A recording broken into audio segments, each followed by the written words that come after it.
Bonjour, Blaise Dubois de la Clinique du Coureur. Une capsule pour Expertise 360 aujourd'hui sur pronation, supination, particularités biomécaniques, pied plat, pied creux, angle cul, jambes longues, jambes courtes. Quoi penser de tout ça? La science est assez catégorique sur le fait que les structures anatomiques, le fameux pied plat, le pied creux, la manière dont on est structuré et fait, qui est génétique pour tout le monde, n'ont pas de lien avec les pathologies de l'appareil locomoteur. Où c'est un petit peu plus complexe, un petit peu plus où on s'interroge sur son effet sur les pathologies de l'appareil locomoteur, c'est quand on parle de mouvement. La pronation, qui est le pied qui s'écrase à la mise en charge, est à différencier du pied plat structurel, génétique, qui lui n'a aucun lien avec les pathologies. Le pied pronateur en a-t-il?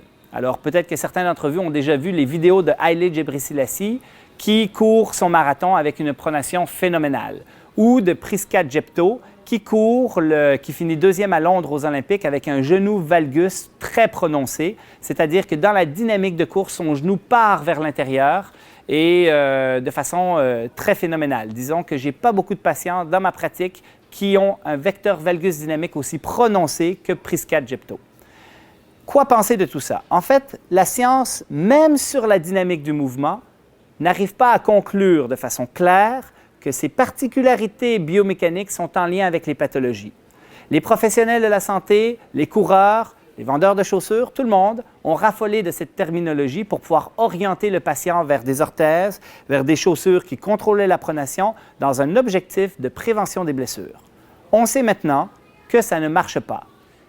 Si on prend la chaussure, les fameux antipronateurs, en fin de compte, ne réduisent pas l'incidence des blessures chez le coureur. Même si on sélectionne le bon pied pour cette bonne chaussure, c'est-à-dire un pied pronateur avec une chaussure qui a un antipronateur, aucune réduction de l'incidence des blessures.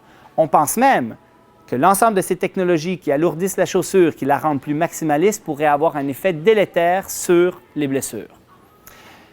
Donc, mon point ici, si vous êtes pleinement adapté, habitué, que c'est un bagage génétique ou que vous avez toujours eu cette fameuse pronation, ce genou valgus, cette différence de longueur de jambe, ça n'a aucun lien avec les pathologies. Ne corrigez pas ces particularités.